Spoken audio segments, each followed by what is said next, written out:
అవసరాల శ్రీనివాస్ కాస్త ఏదో డిఫరెంట్ టేస్ట్ ఉన్నాడు, కాస్త ఎంకరేజ్ చేస్తే తప్పు లేదు అని అందరం భావిస్తున్నాం. అది చీప్ టేస్టేనని తేలిపోయింది. ఎవరికి? సాక్షాత్ సెన్సార్ వారికి కూడా.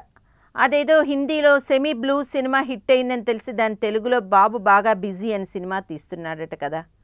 సదరు సినిమా టీజర్ కూడా బాగా క్లిక్ అయిందిట. ఇంకేముంది, ఇక ఏప్రిల్ 13 కానీ 14 కానీ థియేటర్లో రిలీజ్ చేసి థియేటర్లని ఫోన్ కళతో నింపేయాలని కలలు కన్నాడట కూడా ఈ కళాకారుడు.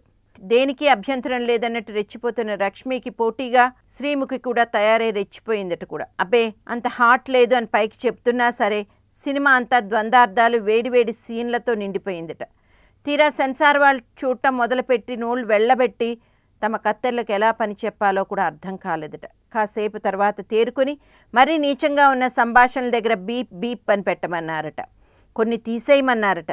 తీరా అన్నీ కలిపి లెక్కేస్తే ఏకంగా 2 రీళ్ల దాకా కత్తెర పడేట్టు తేలిందట.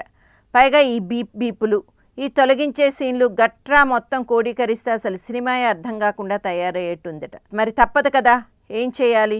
హంటర్ స్థాయిలో తెలుగు సెన్సార్ వాళ్ళు కూడా కళ్ళు మూసుకుని ఓ సెమీ బ్లూ సినిమాకి సర్టిఫికెట్ ఇస్తారని అవసరాల శ్రీనివాస్ ఎలా అనుకున్నాడో మరి. గతంలో ఏదో సినిమాను బాగా తీశాడని చప్పట్లు కొట్టిన జనం ఇప్పుడు సదర్ అవసరాల శ్రీనివాస్ టేస్ట్ పట్ల అసహ్యాన్ని ఏవగింపుని ప్రకటిస్తున్నారు. డౌట్ లేదు, ఆ హీరో పాత్ర అలాంటిది, కథ అలాంటిది, కథ డిమాండ్ చేసింది, క్రియేటివిటీ వంటి తొక్కలో సమర్థనలు ఎన్ని చెప్పినా సరే అది చెత్త టేస్ట్ అంతే.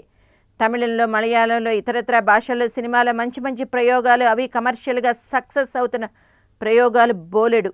పోయి హంటర్ ఎలా దొరికింది వీళ్ళకి? సో ఇక సెన్సార్ దెబ్బకు మళ్ళీ కొన్ని సీన్లు రీషూట్ పెట్టుకున్నారట. అది పూర్తయి మళ్ళీ సెన్సార్ చూసి సర్టిఫికెట్ రిలీజ్కి సిద్ధం చేసేసరికి బాహుబలి 2 సునామీలాగా థియేటర్లు ముంచెత్తనుంది. అసలు ఈ అడల్ట్ సినిమాకి ఎన్ని థియేటర్లు దొరుకుతాయనేది డౌటే. తాజా సమాచారం మేరకు ఈ సినిమాకు మే 5న రిలీజ్ చేయాలని భావిస్తున్నారట. గతంలో మలయాళ అనువాద సినిమాలకు ఒక వర్గం ప్రేక్షకులు ఉండేవారు. కేవలం మార్నింగ్ షోలు నడిచేవి. ఆ వాతావరణం వేరే, ఆ సందడి వేరు.